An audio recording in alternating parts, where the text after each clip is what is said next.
Joe Rowling asked me to read this here today. Having seen Dan Radcliffe's screen test, I don't think Chris Columbus could have found a better Harry. I wish Dan, Emma, and Rupert the very best of luck and hope that they have as much fun acting the first year at Hogwarts as I had writing it. I think I'm a tiny bit like Harry, because I'd like to have an owl. Staring out at a room full of reporters on his very first day as Harry Potter, blinking at the popping flashbulbs and gamely fending off reporters' questions, there was no doubt about it. Daniel Radcliffe was in for the ride of his life.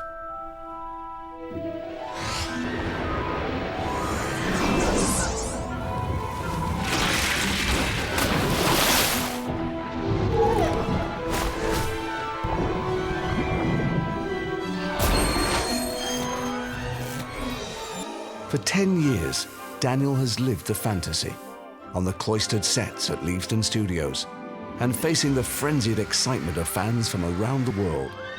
It's been a strange and wondrous and sometimes even unsettling journey. And the one person who can really identify with Daniel's incredible journey is J.K. Rowling herself, because she's lived it too.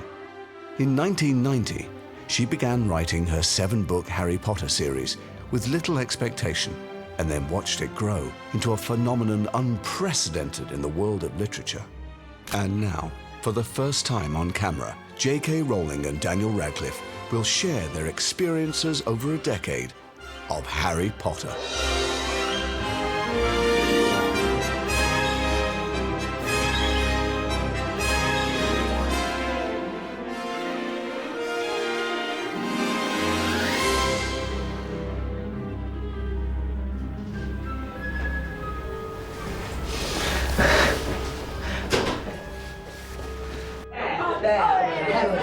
How are you? Not bad at all. Did I just tread on you? No, not at all. Please have a seat. Excellent. So, this is exciting. Yes, it is This exciting. is our chance to ask each other All the things we've asked each other off camera, but now do it in front of the But camera. now do it in front of Exactly, camera, yeah. absolutely, and I'm going to try and be much more profound and insightful than I ever have been Go off for it. camera. I'm looking forward to this. Okay. This is my chance where I realised that doing the interviewing is actually not an easy thing to do at all. That's okay. We can swap. I can interview you in a bit. Yeah. That would be brilliant. Okay, so I thought to begin at the beginning, how involved were you in the casting process, and how much do I have to thank you for? Well, you should thank me for everything, Dan, if that's obviously. all right. Flowers every day from now on would be most appreciated. But do you remember working with Chris? Involved, Or? yeah, I was involved, not to the extent that I was sitting in on auditions, but they were keeping me really fully informed. As you know, we found Rupert and Emma, and they were perfect, and that was a done deal, and we still couldn't find you. And the weird thing is, I know you know this story, but Chris Columbus had seen your picture, and he held it up and said to the casting woman, "Find me someone like that." Do you remember? You've heard that story. That was David Copperfield, wasn't it? He was playing the young David Copperfield, which I'd seen and thought was brilliant. Funnily enough, yeah. It was on one Christmas, and I'd loved it. And all of us are saying, yeah, we need someone like that boy. And it didn't seem to occur to any of us that maybe we should go and look for that boy. And then, will you say how you were found? Well, it was just, it was amazing, really. It was a bizarre kind of moment. Originally, what had happened was that David Heyman, the producer, knew my dad because my dad had been a literary agent, and my dad had worked with David's mum. And so David sort of asked my dad if I would audition, and the original deal was that we'd heard was going to be to do 6 films, and it was going to be done in America, and it was all sort of, you know. It was going to be done in America. No one ever told me that. Well, obviously maybe that's why it changed, because you probably put your foot down at some point, or they just went, Joe won't agree to that. They know me quite well. Which was good, to be honest. That would not been good. Because at one point was there not a? There was discussion of moving it. But it was going to be an animated thing, and it all. No, I never wanted animated. No, definitely. By the time I signed on the dotted line, we knew it was going to be live action. Yeah. That was guaranteed. Great. That would have been I started to hear that they maybe had someone that they liked, but they couldn't get you. But I'm not somebody who particularly believes in fate and destiny and all those things, but my parents do. And so the final straw was the fact that I went to the theatre to see a production of Stones in His Pockets, and David Heyman and Steve Clovis, who adapted all but one of the books, happened to be sitting in the row in front. You believe it? And I was sat there for the whole time thinking, why is that man keep staring looking at around me? This is very creepy. It was very creepy. I need to phone someone. It was very odd. And I remember at the interval, my mum and my dad both looking kind of quite intense about something. But you know, when as a kid, you're aware that you're being purposely kept out of the loop, you know, for your own good kind of thing. And I remember we went up the stairs and out of the theatre and then sort of hid behind a pillar. I seem to remember that it's some absurd notion that David Heyman and Steve Clovis were going to chase after us, you know, grab us. And make you be a child actor. And then there was some debate as to whether we would go back in for the second half, but I was really Really? enjoying They the were that- play. Yeah, and so we went back in, and then the next day they my mum and dad sort of went, oh, well, maybe it is the gods sort of trying to tell us something, you know. But there were a lot of strange coincidences. And then they called me and said, we think we found him. And then the first time I ever saw you was on screen in my sitting room at home. Really? They sent me a video of you. And the curious thing is, and I'm like, I don't believe in fate and destiny. Which is interesting, because it comes up so much in the book. Yeah, absolutely. I think you make your own. Yeah. But so I saw you on that audition tape, and it was, I don't think I've ever really told you that I found incredibly moving. Oh, thank you so much. And almost, I mean, it was incredibly moving. At that point, I didn't have a son. Oh, right. Yeah. So, and I phoned David up, and I said, he's great, he's fantastic. And I did say to David, it was like watching my son on screen. Because after all, Harry feels like this ghostly son that I've had in my life. But, you know, to be honest, you and Rupert and Emma are all too good looking, frankly. You are, you know, the characters were geeky, and you... Did you know that was going to happen? Did you sort of think they might... I'm not an idiot. I'm not an idiot. Yeah. I did, particularly when do you know what? It was really lucky I spoke to Emma first on the phone before I met her, because I fell absolutely in love with her.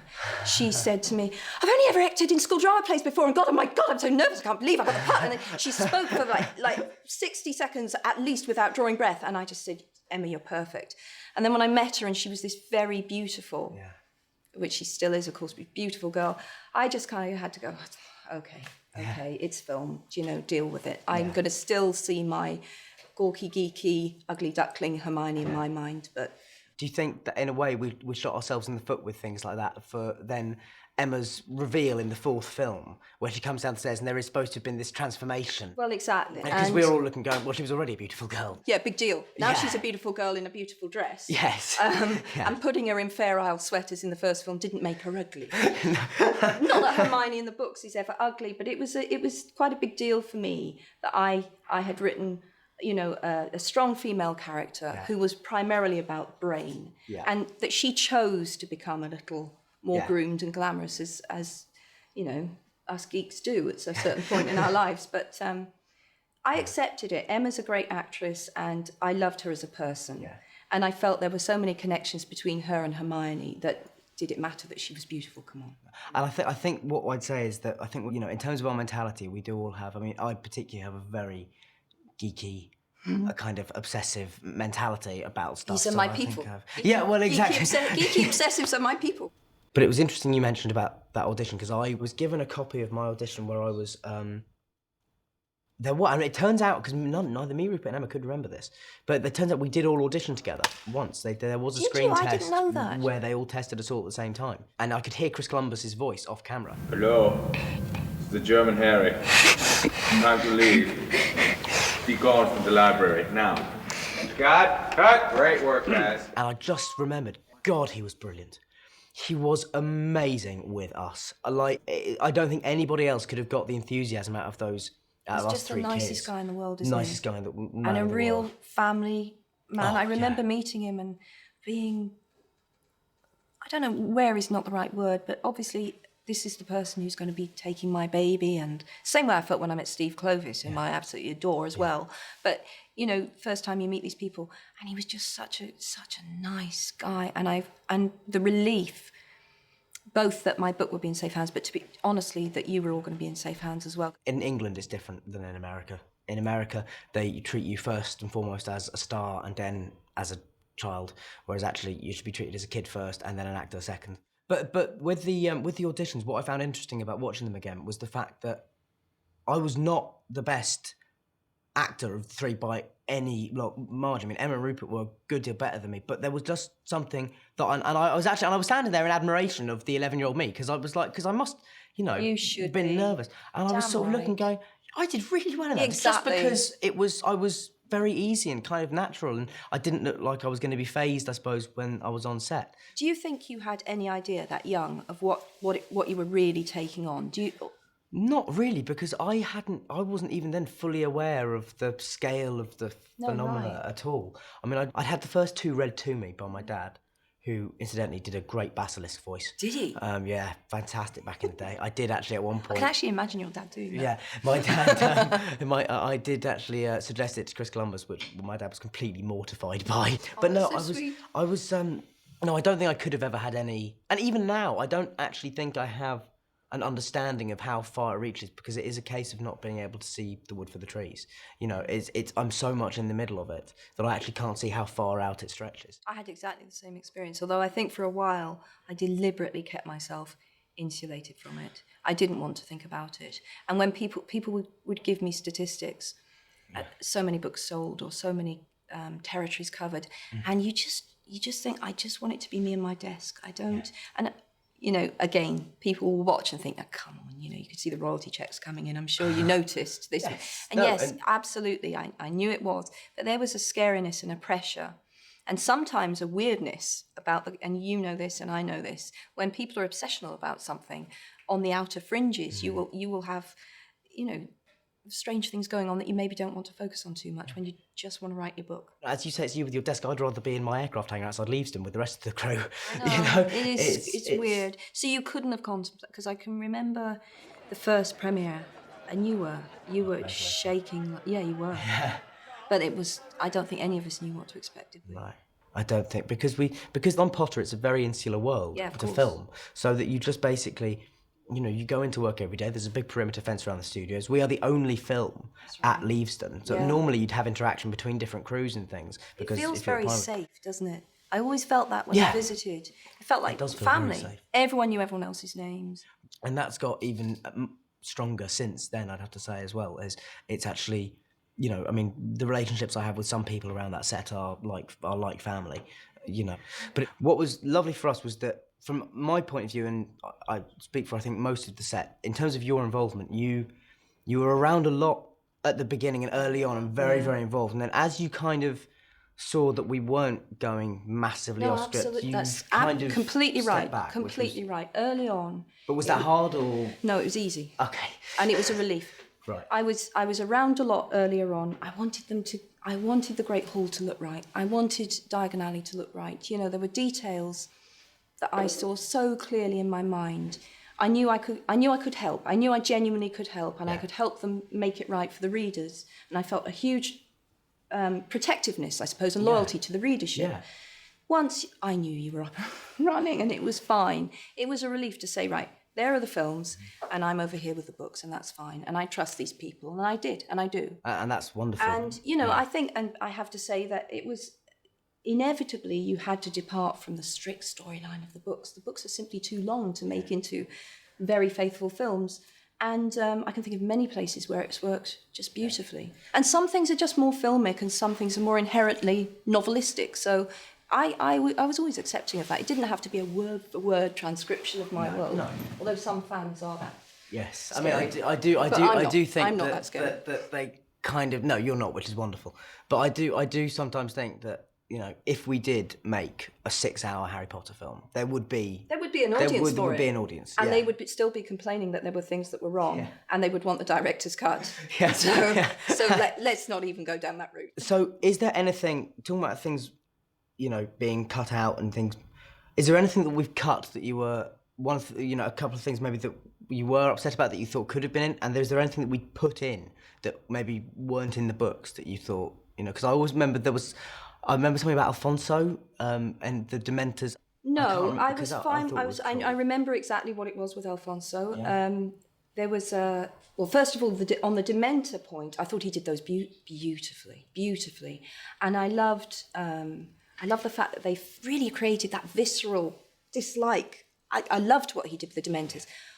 Cool. What it was there was something in the script that Alfonso really wanted to get music into the film. Right. And he put the choir in, which I loved. Yes. But at one point, he had this rather bizarre scene where I think Flitwick was conducting, and there was this, there were miniature people in an orchestra inside something. And you see, this is my geekiness. I said to him, but why? I know it's visually exciting, but part of what I think fans really enjoyed about the literary world was there was a logic that underpinned it. There was always a logic to the magic, however strange it became. And I know it's intriguing to go through the mouth of whatever it was and see these little people, but why have they done it? Yes. For you to film it. That's just what it feels like. Yeah, you know, normally yeah. with the magic, there's a point. So we had a bit of a discussion. Yeah. Okay. Sometimes I would dig my heels in on the funniest things. I'd be saying, change the costume, that's no problem. Yeah, I don't mind if that happens in that city instead of that city. And then all of a sudden I'd say, but they wouldn't do that spell. Why would they do that there? Yeah. So I think sometimes I confuse people. Because the things I get wound up by around set are mispronunciations. Because I don't know if they wind you up as well, but can we get a definitive pronunciation of Aurora? Is it? That's clearly what you think it is. Aura. It is Aura. See, here's the thing: is that I always read it Aurora, and then it got. But you can. I mean, with loads of my words. But the one you really hate, by the way, is a lot of people on set, even people in. People who should know better say Expelliarmus instead of Expelliarmus. Expelliarmus. Yeah, and it does make it sound like a Bolorama. Yeah, or something it does. like that. That's not good at all. No, that's really bad. That's very bad. I do tell people off. Good. Yeah, because I got a question the other day because we did this thing recently, which was a thing where we connected over the internet and did an audio commentary for the film on the internet, and people sent in questions at the same time. It was really cool. And one question somebody typed in where it was, I noticed that most of the spells in the film have a blue hue to them. Why is this? And I sort of just, I don't know, it's either prettiest or cheapest. Exactly. There's not a reason for everything, unfortunately. Funnily enough, talking about colour, which does tie right back into the beginning when you were cast, I remember David Heyman calling me up and saying, we've tried green contact lenses. We can digitally alter his eye colour post-production. How important is it that his eyes are green? That I will, thank you for. And I said, the only really important thing is that his eyes look like his mother's eyes. So if you're casting Lily, there needs to be a resemblance, but they don't absolutely have to be green. Oh, thank Christ, he said. Because, were the contact lenses awful? The contact lenses, there is a very small percentage of people apparently who have a very extreme reaction to contact lenses. And I was one of them. I feel really bad. No, don't worry. It's 10 years ago. It's really fine. Are you over it? Yeah, I'm over it now. Sorry. But there was, because also the other thing that we didn't think was a particularly good sign early on was that the green eyes went down so badly. But then after I came up in these terrible spots after about a week. And I, then in my teen years did get bad acne, but I was 11 at the time. You never looked like you had bad acne. Was that great makeup? That was great makeup and some visual effects. Because I've been walking around for years saying it's incredible none of them ever even got spots. Are you joking? No. I promise you, I kept saying, how unlikely is that we managed to cast 3 kids who go through adolescence on screen, they always have perfect skin. I think Rupert was the luckiest of the 3 of us. Rupert didn't have much. But me and Emma, well, particularly myself, got very, very spotty. But over that first 2 weeks, it was brilliant because we put the glasses on and eventually we realised that I was allergic to them. I was actually allergic to the Harry Potter glasses because I had these 2 rings of whiteheads and spots had come up around my eyes. And it took us about a week to realise that it was actually the glasses. But it didn't. It's lucky neither of us believe in signs, isn't it? Exactly. It really is lucky we don't believe in omens. But I also like that you sort of people selectively believe in omens, so that we probably just disregard that one anyway. Exactly. That would be coincidence. You were meant to be. Yeah.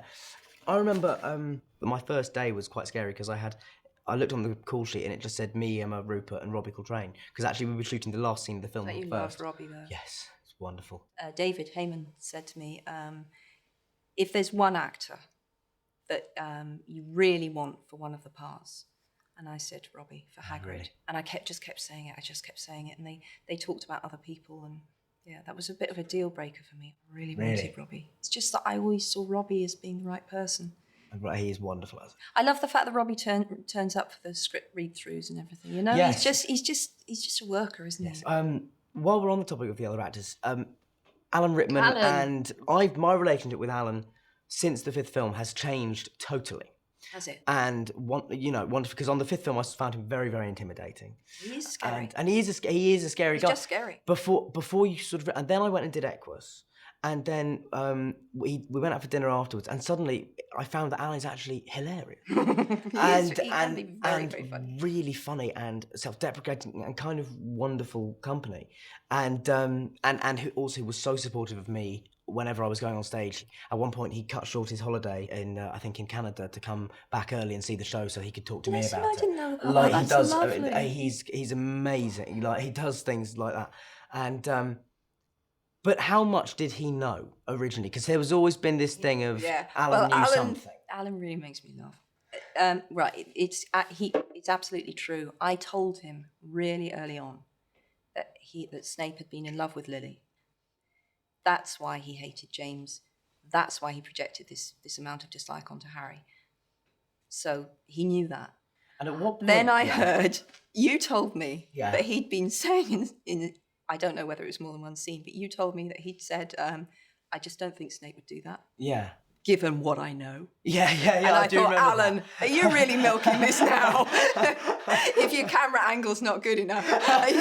No, I really feel at this point Snape would be centre stage in The Good Life because of what I know. So then do you remember we were talking about, I said, well, let's just pretend I've told you loads of stuff. So anytime they try and make you, but you wouldn't go for it. No, I didn't. Very principled of you. They were trying to get me the other day. They're all trying to get me to get a bit pissy about stuff because they want to go home early. I've still not gone into the crew pressures yet. It was funny about sort of telling things because people used to say to me all the time, have you told the actors? Have you told the actors what And happens? I don't think we wanted to know. And you didn't want to know. And I don't think anyone really believed that. But I think partly, I know that you started winding people up and saying that I had told you stuff, but that was on set. Yeah. I mean, among the cast, wasn't Yeah. it? And then you got more than you bargained for because then you got a taste of what it's like to be me, didn't you? Yes, then I got everyone coming up, and it was, So you had to back so off I really from had to that kind of admit that position. I actually know nothing all along. It was the one night you came and saw Equus was also Just the the night night that they somebody threw threw an the- owl at a stage. An owl onto stage. And Stuff, you said to me, not real. that's the only time that's happened. I said, well, I threw it. Yes. Coincidence. Yeah, I'm sorry about that. I couldn't resist. I remember you said. And then you said something like, "Well, I'm going to have you naked in the last book." Then, and I'd laugh. You bloody did. And I did, but that was always, I swear on my life, I promise you, that was always planned. When we've done that, Yeah. I'm not naked. I'm Well, in- frankly, I'm yeah. disappointed I'm sorry. because you did it in Equus, so why can't you do it for Harry Potter? But what we've done is a kind of Are you one of wearing my a toweling rope? yeah. No, we've gone for kind of that. You know, have you seen one of my favourite films? Is A Matter of Life and Death. That's my favourite film of all time. Oh, really? How have we never We discussed really, that before? really haven't planned this for anybody watching. Is that honestly true? Yeah, I've got three favourite films: 12 Angry Men, Matter of Life and Death, and Doctor Strangelove. But Matter of Life and Death is probably, is Very superseding. good taste in films. Thank That's you. my favourite film of all time. Well, we've done something like that so the Afterlife was sort of I'm in all in grey tones, kind of. Oh, okay. mix. That's So as yes. a- as well, a- if it's a tribute to A Matter of Life and Death, actually, I told David Heyman years ago that A Matter of Life and Death was my favourite film. But what was the other thing I was going to No, say? we Equus, talked no. about. So yeah, you came and saw Yeah. Equus, and afterwards, I remember I turned around to you and said, Do I die? Go I've on. got to ask. "Go on, do I die?" And you very cryptically sort of paused for a moment, Said and you then get a said, death scene. "You get a death scene," which was sort of And I saw you double take. You knew. yeah. You said, Yeah.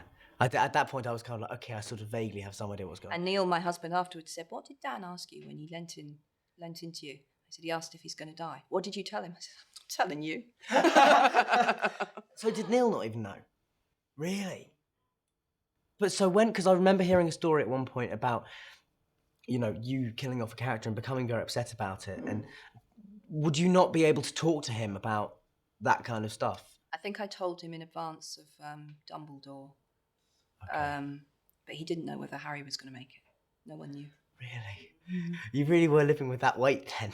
It's funny because Matthew, I remember seeing Matthew at the premiere for. He's brilliant, isn't he? He's Completely. Yeah. And there's another example. They cast what they think is this plain-looking kid, I and he know, grows this- up to be this this kind of rock god. We were at gorgeous a guy, yeah. we were at a script read-through, and I'm looking along, and I'm feeling all Where's Heather? nostalgic. Oh, there they all are, Dan and Rupert and Emma. And then there's this big guy in leathers, a bit unshaven, and I thought, he's probably the guy they've got from McLagan. And I move on, and I think, no, he's Matthew, what happened to you? So that was weird. But and also one of the coolest, most hard-working guys on that guy. set. Yeah. I met him at the premiere for Half-Blood Prince, and I said, "There's some great stuff for Neville in," and he went, "I don't want to know." All right, sorry, just trying to liven up the conversation. There you are. But you can normally rely on me and Matt for understatement. It was pretty forceful. I remember on the 5th film, Yeah. you came to the set and we had probably the biggest talk about the character we've ever had, even though it wasn't a we did, major that's thing. right, But it was. yeah. I was kind of more asking questions about the relevance of Dumbledore's army and, how important is that in terms of what will happen later.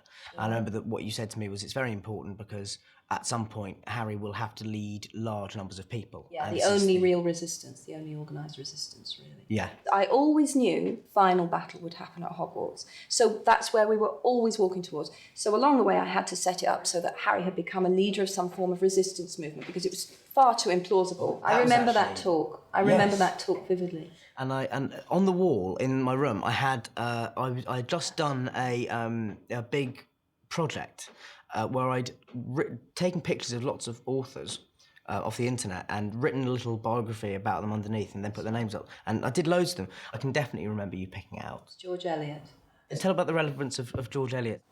When I was looking for a maiden name for Lily, I chose Evans on the basis that it had been George Eliot's real name. See, that's wonderful. I don't think anybody knows that, do they? No, it's just one of those just quite random things. But sometimes, for strange reasons, you'll use a name and it always thereafter means more to you than it does to anyone else. Yeah, so I do remember that. In the books, obviously, it's how much were your school days kind of influential on the kind of not obviously in the magic, but in the No, boarding not school, at but all. I also went to a comprehensive. All right, so okay. it was cool. it So was, all these kids you've inspired to go off to boarding schools. Yeah, God, which was the very last thing I wanted to do. It certainly wasn't pro boarding school. It's simply logistics. There's a logic underpinning the world, and if you are a part of society who's living in secret, and you want to gather together a large number of your children and teach them potentially dangerous and explosive things that could expose the whole society, you are going to do that in an isolated place, and you probably are going to have them board there. It was just logistics. Yeah. But of course, there is an appeal to young people, and there was to me the idea of just being together with young people and being divested of your parents. Yeah. I think that's quite appealing. Yeah. It's much more interesting to write about if you're talking about kids with kids, and the authority not being parental figures. It just allows them much more leeway. Yeah. So that's why it was. But it was no kind of a yen to recreate any sort of 1940s boarding school in the slightest. I know this for a fact, and I'm afraid people will just have to take my word on this, because after all, I have met thousands of the kids who've read these books. Children from virtually every walk of life would like to go to Hogwarts. Oh yes, absolutely. I still would. Well, it's an exciting place. It's spooky. It's mysterious. They get rid of their parents. They get to have feasts every day. It's in some ways a fantasy. It's a dark fantasy because there are things there that are frightening. Yeah. But you could have quite a nice life at Hogwarts as long as you kept your head down. And weren't friends with friends with Harry Potter, who kills everything he touches. Moved to Midsummer. Why'd you go and live there? It's a terrible idea. Don't be friends with Harry. Yeah. And just do your lessons and stay in your common room. Yeah. And until, obviously, Voldemort comes knocking at the gates, you probably have quite a nice life. Right. It's like when at the moment you see anybody in any war film, so a picture of their girlfriend back home, you just, why have you done that? No, exactly, You're of course. Killed now. Exactly. Because in a way, because what I like about Harry as a character is that one of the things that sort of marks him is that so many of his relationships and so many of his most important moments in his life have been to do with death. And, for instance, his relationship with Cho Chang. He's Typhoid Mary. Everyone who enters a room with Harry is going to cark it at some point. Exactly. I mean, you don't hang out with him. Well, exactly. It talk about an aura of doom. Yes, and that, of course, that was quite deliberate, and he's because the prism through which I view death in all its many forms. Wow. Of course, yes. As the books went on, and you realised that actually suddenly it was getting a massive adult fan base as well. Did you then realise you could gear it more towards adults in showing that kind of stuff, or were you always going to confront kids kind of with that? No, I always... Anyway? Well, it's a very good question, because clearly I never went into it expecting to pick up an adult fan base the way that I did. Having said that, I had said from the very first, I said to my first editor, Barry Cunningham, I want them to grow up and it will get darker and it will get scarier. And I think you can see that happening right up till 4. I mean, obviously, after 4, things get very scary, but I always knew they would because Voldemort's come back. Yeah. So some very nasty stuff happens. So I really went where my pen took me, and bad though it may sound to some people, I never really considered my readership in that way. I never sat down and thought, I just wrote what I wanted to write. Yeah. And things got darker and darker and darker, as you know, and So be it. yeah. Because, okay, so coming on to Potter, how much then Yes. did you know from the beginning? Because there's it's almost become part of the legend of Harry Potter, Yeah. that you knew all of it, and that and as these things do, they get out of hand. So the last chapter went from being written to being written and being in a safe with an armed guard. Always rubbish. Yeah, always, right. always rubbish. It was never, nothing was ever locked away in that. And did you feel that at all, or? Well, there was a degree of truth. I had very early on, but not the first day or anything, probably within the first year of writing, I wrote a sketch for what I thought the final chapter would be. So that's true. But it did change. Okay. Because at least one character was alive in that version of the character that subsequently I killed. So, you know, there were a really? couple of people. Can we hear who? Lupin was supposed to make it, and of course he didn't. No. Yeah. Lupin's one of my saddest ones, I have to say. me too. That was pretty Me awful. too. I 'Cause hated killing them, Yeah. but they had to go. You've got the chip of ice in the heart of a writer, as Graham Greene Jesus. says. Well, now, here's another thing, because was there ever a chance that one of the main... Because I was convinced that one of the main 3 had to buy it, eventually. One of them was Funnily enough, I planned from the start that none of them would die. Then, midway through, which I think is a reflection of the fact that I wasn't in a very happy place, I started thinking I might polish one of them off. Out of sheer spite. There, now you definitely can't have him anymore. Midway through the book or midway through the series? Midway through the series, Right. yeah. But I think in my absolute heart of hearts, although I did seriously consider killing Ron. Really? Anyway, I can tell you exactly. It's a real relief to be able to talk about it all. It's fantastic. It must be lovely, It's actually. lovely. The truth is, I always knew, and this is from really early on, that I was working towards the point where Hagrid carried Harry, alive but supposedly dead, out of the forest. Always. I knew where we were always working towards a final battle at Hogwarts. I knew that Harry would walk to his death. I planned the ghosts, for want of a better word, coming back, that they would walk with him into the forest. We would all believe he was walking to his death, and he would emerge in Hagrid's arms. So that's what always kept Hagrid safe, because Hagrid actually would have been a natural to kill in some ways, but because I always cleaved to this mental image of Hagrid being the one carrying Harry out, and that was so perfect for me, because it was Hagrid who came and took him into the world, and then Hagrid who would bring him back, and the onlookers would believe he was dead, you know, and just the physically Hagrid being so big and fatherly, and Harry being limp in his arms. So that's where we were always going. That's amazing. It's interesting that something like that image actually kept Hagrid safe. I like that phrase. That it almost that's protected exactly him. Hagrid was never in danger. And as I say, Lupin, when I first created Lupin, I had no intention of killing him. And then it was sort of borne in upon me that Lupin had to die, which is awful. Yeah, I mean, that's a horrible I knew he had to realisation. go, and the reason he had to go was, what if ultimately, I mean, in the final book, you're looking at a war, aren't you? And what's horrific about war? Well, one of the horrific things is leaving children fatherless, motherless, and so on. And I just came to a point where I thought, I'm going to have to show that again. And the most powerful way of showing that is to kill parents that we know and to leave another baby boy is orphaned. You know, it happens in the first war, and Harry was that boy, and now it happens again. But you know, I gave him Harry as a godfather, and you hear about him in the epilogue, and you know that he's all right in as much as he can be.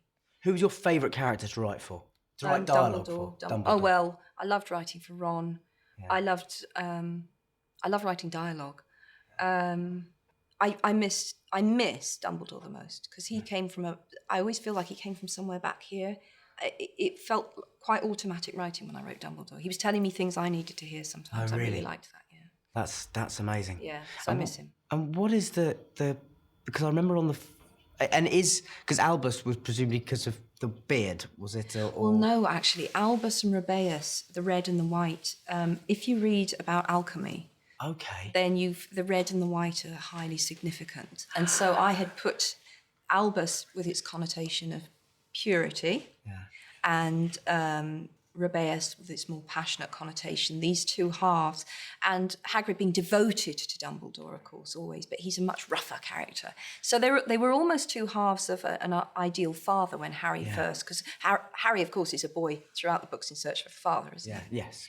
You know, to people watching this, there is a very cynical way to watch this. The way we're talking about these characters as if they are real people. And people, I think, just need to understand that for you, it's been pretty much 20 years with these characters at this point. Yeah, 20 years, You know, and for me, 10. So you do get not just attached to the actors who I play with, but the notion of them as the principles of those characters. And a very ongoing relationship with them and thinking about them as though they're real people. And just living with them, they're in your life. They're in your life the way real people are. Yeah. Well, I was going to ask about, I do feel I have some duty on a personal level as well, because I've always had my own suspicions about this. Dumbledore being gay. I thought you were going to ask something completely. Yeah, go on. Dumbledore being gay. Yeah. Well, was that something that was just thrown out for the American press to get them stirred up a bit? No. No, it did. No, it did, which is obviously was very funny. But but I found people's reaction to that really interesting, and I'll tell you why. By the time that I said that, I had been working on these characters for 17 years. Now, not many writers have ever been with the same set of characters for that long. Right. So I feel I can sort of speak for all of us who have to say it becomes a very intense experience, and inevitably you are going to know things about characters, and I'm characters in the plural, that are not, in some cases will be relevant, and you'll think, oh yeah, this is the moment that becomes relevant, and I will say that or show that. Right. For example, Professor McGonagall, I had a whole history worked out for her that I thought at some point would become relevant, that she'd had a love affair with a muggle, and that she'd had this quite tortured past, and she ended up being this celibate elderly teacher. Never became relevant, never happened. And as time went on and I got to know Dumbledore, but this is before the publication of Philosopher's Stone, so bear in mind, at this point, I've been with him for 7 years. I knew he was gay. I just knew he was gay. Okay. And to me, it was not a big deal. This is a very old man who has a very terrible job to do, and his gayness is not really... Part of it. It's not really relevant. Very relevant to him as a character, because I always saw him as a very lonely character. And I think that there is, in fact, a hint of it in 7, because the relationship he has with Grindelwald, he fell very hard for this boy. He's awfully trusting of this good-looking young man when he shows up. Don't you think it was perfect that Dumbledore, who is always the great champion of love, Harry, love will save us, love, his one great experience of love was utterly tragic. Yeah. It was with someone who was dangerous and demonic. Yeah. And so, you know, and created absolute havoc in the world and created havoc for him. So that was my idea of Dumbledore's tragic backstory. Yeah. Now, I liked leaving it open so that perhaps a more worldly reader would see that there was, that may have been in that relationship. Yeah. And perhaps a 9-year-old would think he made a great friend and he trusted him.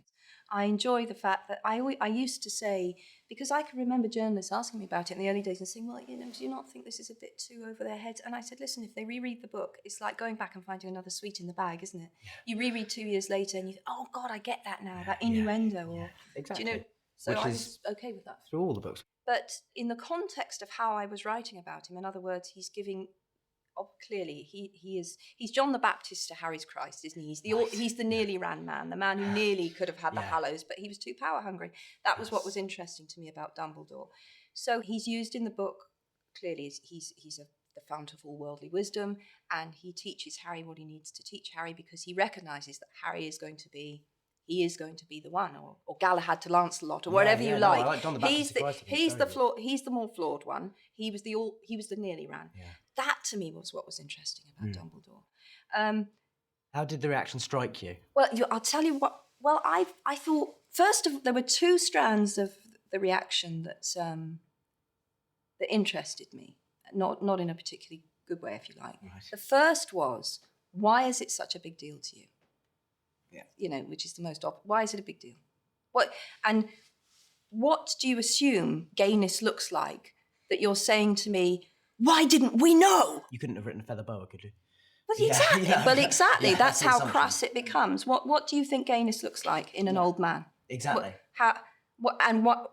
Why would it make him behave any differently to how he behaves through the books? What is your problem with that? That's very strange. But I told my second editor, so she was with me from Chamber of Secrets. Yeah. We were chatting about something quite unconnected with Dumbledore, but I ended up saying to her, well, Dumbledore, for example, he's gay. And she said, is he? And I said, yeah, I think so. I think he's gay. And then funnily enough, in a read through you were at, Steve, do you remember in the first draft of the script for Half-Blood Prince, right? When Harry's at the station and Dumbledore comes to meet him at the station, and in an early draft of that script, Dumbledore said to Harry, he said, I remember a young woman with eyes of flashing whatever, raven-haired. And I read this, and I scribbled on my copy of the script, Steve, Dumbledore is gay. Shoved it up the table. And Steve, oh. So that's why that line didn't make the film. Okay. So it had always been there, and I told people about it, but this piece of information about the character came to light finally because someone put up their hand and asked, had Dumbledore ever been married? Which I'd never been asked at a reading before, ever. Wow. And that's how it happened. And what was the kind of audience in the reading? What kind of who were they? It was a huge reading at the Radio City Hall in New York. God. Massive. It was absolutely massive. And It's like 7,000 people or something. yeah, isn't more. it? I think it was huge. And someone said this, and I said, well, no. In fact, I always saw Dumbledore as gay. Bang. And that's how it happened. But one guy came out to his friends that night. See, He came down because I did a massive That's amazing. signing, and halfway down the queue, there's this guy standing in front of me saying, I just came out! And I said, congratulations! And we hugged. Oh my God, Dumbledore, oh my God! And then off he went, and I was thrilled. That's amazing. It's interesting, actually, if you start to think for a moment, not about these characters being characters, but if you think about the characters, the lives these characters actually have within the books, and the fact that to a certain level, because they exist in the collective consciousness of a generation, they do exist. Because I always think that's one of the wonderful things about Potter and the Potter fan base, is that whereas if you think about the other big costume wearing and all that kind of stuff that goes with it, is things like Star Wars and Star Trek. Yeah, absolutely. But what's interesting is that Potter, because it started off as a literary thing, has kind of created a generation of the same kind of mentality of geeky thoroughness, but with an appetite for reading and literature, which is kind of amazing. It was wonderful, isn't it? It was just the most wonderful thing.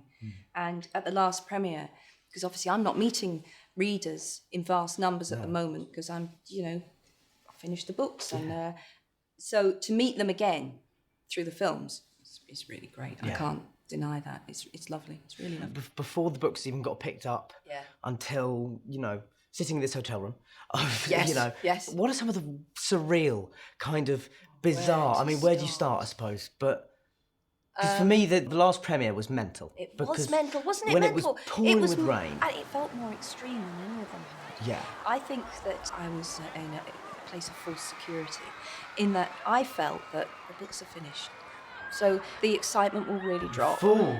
Yeah, was I ever? Because I got out and it was like aircraft engine noise, wasn't it? It was scary. Were there more people there? It felt like it, because there's this one moment where I looked out over one side and there was just these hundreds, this sort of tumult of people just surging forward, like sort of, and all drenched. Yeah. And if there's ever been a moment when I could have absolutely just formed a dictatorship, Exactly right. I could have just said, we'll march on the palace, and they all would have joined me at that scary moment. having that feeling. I've had that feeling. In fact, the reading that I did to sort of launch Phoenix, which was at the Albert Hall. Was it at the Albert Hall? I think it was at the Albert Hall. And they had all these graphics behind me. It was like Nuremberg. It was insane. I'm looking up thinking, who designed this? But yeah, you get these moments where you think, right, Harry Potter fans, let us march. Absolutely. You think some of them would. Oh, they would, It's absolutely. lucky I don't have any of those. I don't have dictatorial impulses now. But no, the only thing you can do Yeah. is laugh at it, and it's Yeah, hilarious, so and it's so funny. It's bizarre. When somebody, tries to for instance, that we were, when somebody once tried to jump into the front seat of the car with us, does somebody try to follow us in afterwards? You've got two reactions to that situation. You can either be terrified and think, oh, people are going to try and get into my car, or you can think, that's hilarious that she tried to do that. I'm fine now that I'm safe and it's all fine, and that's quite funny. But no, those first. I don't want people to jump in your car, you see. Yeah, that makes me uptight. Okay, sorry. See, this is the thing, is I always get a lot less annoyed by it than whoever I'm out with. Yeah, but that's also true of me. When spooky things have happened to me, it's much easier when you're the target, I think, to think, it happened, that's fine. Whereas people around you are completely freaked out and saying, you mustn't ever be alone in a car again. Yeah, exactly. But did you, because you've been subject to sort of internet rumours and stuff, the crazy stuff that comes with it, does that make you laugh? I've got a kind of top, at least a top 4, I think, of these. Oh, tell me. Stories that I've heard about myself. Go on. Was that I was getting SAS guards to walk my dogs. Well, it's best, Dan, really. Let me advocate that. That I was getting... How many dogs have you got? 2. You have actually got dogs? Yeah, my mum and dad. Because it wouldn't surprise me if there were no dogs. No, either. exactly. No, God, my dogs are quite famous. Are they? Oh, my dogs get as many presents as I do. No idea. I've clearly been out for loop too. No. I mean, they're not featured, but they're just people know their names on the internet, and because I mentioned them once in an interview. And so SAS dog walkers. So SAS dog walkers. I was having special beer brewed in a monastery in Belgium by Belgian monks. Just for me. you. I don't drink beer. You had your own personal monks. And SAS dog walkers. And SAS dog walkers. I don't particularly like beer. There was one that I'd grown, I think, about 8 inches in about 6 weeks or something. That would be extremely worrying. Which, as anybody who meets me can tell, that's not happened. And the one of my favourite ones was the rumour that I was going to be having a statue made of myself for my living room. Solid gold, I hope. I think they obviously think I live sort of like some Roman emperor, like Caligula, just building statues to myself everywhere around, dotting them around the studio. Just as a Rupert might have himself made in chocolate. Yeah, he could do something like that. Absolutely, he might just have himself encased in it and eat his way out. That's what. Actually, that would be quite a good. I quite enjoy doing that. I will just give you a quick list of what is the Grint menagerie at the moment. In terms of cars, I think he's just sold. Has he got the ice cream van still? He's still got the ice cream van. Oh, really? He's got I love to think of him in an ice cream van. Got a hovercraft now as well. Hovercraft. And we had a bright orange Range Rover with blacked out windows. And he said, I'm selling it. And I said, why? He said, that's the colour.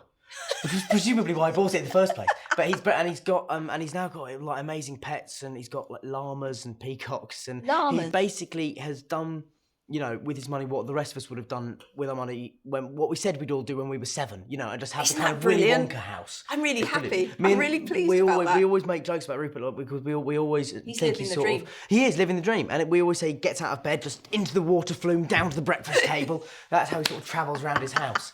But as we were saying before, one of my favourite moments, right, in a bizarre way, because you know how when you sort of offend some people, you must be doing something right. Well, there was one of my favourite photos from Potter was, I think it made the cover of like the Times or some, big proper newspaper, and it was a huge bonfire in some state in America, I think, and it was somebody had thrown a calendar, and through the air, smiling, was Rupert Grint's face being tossed into the flames, and it was one of the abiding images that I've always remembered. It's that much funnier that it was Rupert. Yeah, isn't it? Exactly. Yeah, just that it was quite serene, kind of going into the fire, and it was lovely. But does that bother you, or do you think that's actually a good sign? No, it's never bothered me because I felt that those particular criticisms were utterly misguided. Yeah. I have no track at all with those kind of views. So if they want to burn my books, feel free. Yeah, fine. Presumably they're going to have to buy copies to burn them. So, well, even that didn't particularly bother me. I have occasionally come face to face with people like that. Really, they can be quite aggressive. Really, I remember on one of my book tours we had plainclothes police checking the place out for bombs because there had been a bomb threat. Yeah, so it was real. And I look back on that, and I mean, that's largely died down, but there's certainly states in America where I don't think I'd be particularly welcome. No. It is what it is, you know. So I even remember when I was 11, I was at like a party, just like Oh no, my don't neighbour's tell me party. someone went for you. Didn't go for me, but somebody, like the mother of somebody who lived in our street, you know, was saying, "Oh, I'm not sure if kids will be able to tell the difference between black magic and it's magic. So what's the issue? It's a book." You know, I have a real issue with anyone trying to protect children from their own imaginations, and I think that a lot of this goes on. And if we cannot acknowledge and embrace the fact that we all have a certain degree of darkness within us, some more than others perhaps, and, you know, bring it into the light and examine it and talk about it, this part of the human condition, then I think we will be living in quite a dangerous climate. And I think that's much more damaging for children. Absolutely. You know, I think truth and openness are the, the way moment to go. something can't be talked about is exactly, the moment it becomes a danger. Yeah. But sometimes it made me sad. I remember I went back to my old primary school, and that a child had been excluded from the reading. He was sitting alone because his parents didn't want him subjected to my evil influence, and that made me feel really sad. Yeah. Mostly it didn't. Mostly it made me feel quite bullish and belligerent. Yeah. If I'm honest, yes, it did. I just thought it's nonsense, and I'm certainly not going to apologise or justify myself. That's the other thing I was going to talk about was the fame side of things. So obviously, we are two people who have, you know, done very well out of Harry Potter. I mean, I've done well out of it. You've done well because you created it. But and so, you know, we're not going to sit here and be two moany people. We're both in kind of absolutely. You know, the opportunities this has afforded me. Because people in interviews, a commonly asked question I get is people say, "Do you think it's going to hold you back from, you know, doing other projects and things like that?" And actually, the chances are I never would have become an actor if I hadn't got this opportunity. So great to hear. You know, I mean, you have said that to me before off camera, but from my point, that's the best thing I could hear. You know, that you feel that it's been a springboard rather than it's been a straitjacket, as people would have. Never would have got the chance to do Equus or My Boy Jack or any of the other stuff, and anything like. And that's the thing I think that anybody whose career was born out of Potter has to remember for the rest of their lives, that we were all involved. The rest of their life, they owe me big. No, I think so. I completely agree. No, I don't feel that way. I know you don't. Let me just say that now before that quote is taken out of context and used to beat me for the rest of my life. Exactly. But but I mean, I think we do certainly owe a debt of gratitude, because I think no matter what we do for the rest of our lives, the chances are they are things where the opportunities we never would have had in the first place if we hadn't got Potter. And we were involved in this extraordinary thing for 10 years of filming that was kind of unlike anything else that's ever been done, just in terms of the amount of people that are there and the continuity of everybody being there the whole time. I mean, are you thinking about how you're going to feel when it ends? Because it's been so stable, hasn't it? Always filming in the same place, always the same people, which was wonderful. Which is wonderful, but equally... Does it feel strange that you know it's coming, or do you not really focus on that? Just recently, we've all started thinking about it more. Because, you know what, it was the moment was actually, I was... talking to Amanda Knight and Lisa Tomlin, who do hair and makeup on Potter. Amanda's done my makeup every day for 10 years and is an amazing makeup artist. Do you remember that day I came to visit the set and she painted, you know, you looked really beaten up. And I walked in, you and Rupert, and I walked into the room and said, "What's happened to you?" And you said, "Well, if you don't know." Yeah. It's pretend. Oh, God, yes, I was already giving you drip at that stage. I was like, excellent. But I was talking to them the other day, and they were talking about another job that they might have lined up afterwards. Yeah.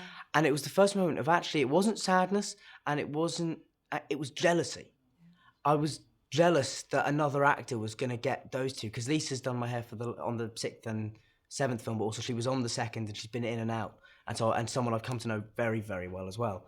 And so the fact that another actor's going to get them, I can imagine, is really is something, it's very peculiar. And I mean, it's going to be odd also because, you know, I've worked in a way with the crew on Potter in such a way that I actually feel much closer to the crew than I do to a lot of the cast. No, I really understand that. I think a lot of people who, and it certainly includes me before I became involved with these films, but people wouldn't maybe understand just how important the crew are. They're every day in, day out, they're the people you're seeing and working with and joking with, and I've come to understand that too. Because I've kind of worked out recently, particularly on this film, that success on a film set kind of relies upon the ability to concentrate very intensely for very short spaces of time. Yeah, it's the exact reverse of writing. Yeah. Right, yeah.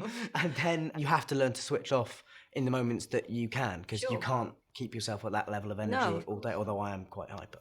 You know, my mum and dad have often said to me they did get lucky when they got somebody with the kind of boundless energy that you do have, and you always have had. Yeah. It's always been so apparent. Even when you were quite small, it was like you were 4 espressos ahead of everyone else. It was good. Yeah, it was I great. think, which is why I don't drink coffee. Yeah, it does. Because I you think can't imagine me after that. Yeah. No, because I remember the first day we met, I think, was when you came in and all the kids were there. That's right, yeah. I think, and you know, Tom Yes. Felton had his Tom Diablo Felton had thing. his Diablo because he was, he showed my child, then very young, how to use it.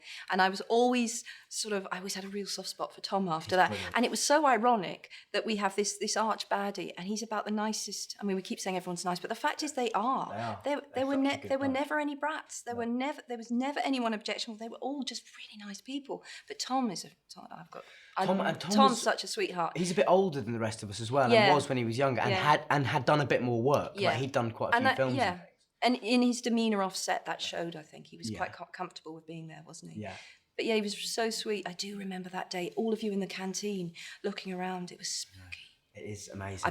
I remember Devon, who plays Seamus, very vividly from that day. Because he really looks like I imagined. Oh, really? Yeah, he was one of the ones they'd really cast someone who I think the way I'd imagined. The other person we should definitely talk about, because who I do think is sort of, even though you notice what he does, he is the unsung hero of these films, Stuart Craig. Oh, God. Because his sets are... He's a genius.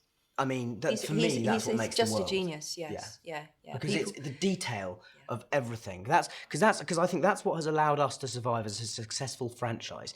Because we sort of have, because we started off at the same time as a whole host of other kids' fantasy films have sort of started.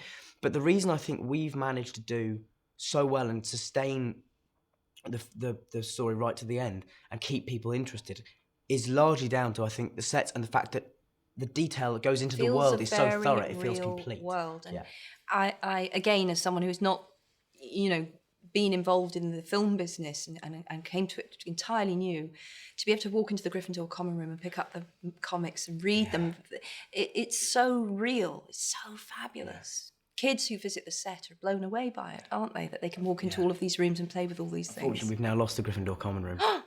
Is it gone? I don't know. It was my favourite set. I don't know where it is anymore. I think maybe it's probably. I don't think it's because it was everyone's favourite set. So I think it's probably been moved. Better not have been set up in someone's back garden. Oh no, I'm sure that's not the case. But I'm sure you did tell me everyone's going around putting dibs on various props. Yeah, well, I'm really eyeing up my glasses. That's what I want. And I don't want. It's not what you want. You see, I think I would want my wand. See, the thing is, the wand for me is a less constant thing. Because it changed after the second film. It's a different wand I've got now. Oh, okay. And because in Alfonso's words, he said that he thought the other wand looked too smooth and like it was from IKEA. And so he gave me this sort of stick, and which was great. But all the chopping and changing with wands in the last book. I can explain it to you, Dan. Can you please? We are so struggling on this set. I have to say, I will get my wand again. And who's this? Who's this again? Draco's mum's. Who does this really belong to? It's because we got and then trying to explain it then to Rafe when Rafe comes on as Voldemort, and I'm kind of looking at him in his Voldemort makeup, and he's asking me about the ones that I'm completely panicking, going, I've really got to find the most succinct way I can explain this to you in 2 minutes, but I don't know if that's possible. Because I remember I had to reread the end of 7 a few times. I was talking about the end of 7, the epilogue. The epilogue changed because some people really, I like the epilogue, but some people had a problem with it. Some people hate it. Yeah. A version of it was literally written 17 years previously to the book. A version of it was written. But as I said to you earlier, some people were in there who didn't turn up in the final cut and so on. Yes, I wanted to give a snapshot. I think what a lot of people felt about the tone of the epilogue was, so this is it, so it's over, so he's not a hero anymore, he's a sort of middle-aged man seeing his... It felt like a letdown, but I have said this before, for me, absolute heroism is rebuilding after that kind of trauma. Yeah. And I could think of nothing more noble than that he's he's acting what Dumbledore preached but didn't live. You see, Dumbledore preached, these are the values that see us through, that survive, love, and those sort of human bonds. Harry's actually living it. So he was always the guy to me who had it thrust upon him. And that was supposed to be epitomised, to go back to the wands, in the fact that he had the chance to have his finger on the nuclear button, as it were. He had the chance to own this most powerful one. And he said, no, want that one, want that one. I want my own, and I want to break the chain. And going back to, what was the moment like when you, I mean, how solid is the end of writing a book? I mean, do you give it in and then it's done, or? Well, actually, this time it felt really solid. I mean, I had editing to go through, but it was after it was published that it really hit me. Now, I had been prepared. It's an awful thing to say, but in some senses, it was like knowing someone is going to die. Yeah. I had a long time to prepare. I always said 7 books, that's it. That's what I planned from the beginning. But even so, it hit me like a train. On my birthday, which was the same month as publication, which is also Harry's birthday, which I wasn't particularly thinking about, but I cried as I've not cried since my mother died. Oh, really? Honestly, yeah, it really hit me. And I mean, my husband was, why? What's wrong? What's wrong? You know, and I said, I just can't go there anymore. I can't go there anymore. And it had been a place I could escape to for 17 years. And I knew the door had closed. Oh. And it was, but it was very cathartic. Yeah. And after that day was past, I became much lighter, and there were aspects, of it that are liberating. Obviously, I feel I've done that job, and that's always a good feeling. Well. Oh, thank you, Dan. That's done. But yeah, it was tough. It was tough. I'm not going to pretend it wasn't. I cared so much about the characters. I loved writing the books. Most of the time, I loved writing the books. Yes. But you tell me how you're feeling about the end of it, because no, I mean, there's I feel like a therapist. It's going to be very strange and very upsetting, but it's the little things that you'll miss most. Like, I mean, and also it's the fact that I mean, I'll walk into that studio for one day over the next few months and sit down in front of that makeup mirror, and it'll be the last time that I film that day, because then I'm going off and hopefully doing other things. And as you say, it will be liberating, because I'll no longer have to, when I get sent an amazing script, go, I'm sorry, I'm not available for the next 7 years. I mean, or whatever. But. So I'm very excited about the opportunity to just live that sort of actor's life of just getting a job and going off and doing it, and and those kind of things. I'm very excited about, but it's also, there's an awareness that it'll never be the same again. That I'll never have that period of time. And also, it's not just. I mean, I look at this more, in terms of a landmark, more than my 18th birthday was. This is me becoming an adult now. That is me leaving the nest now. But no, it's been a good 10 years for me. So thank you very much. Oh, Dan, that's good to hear. Cool. Good one. Cheers, Dan.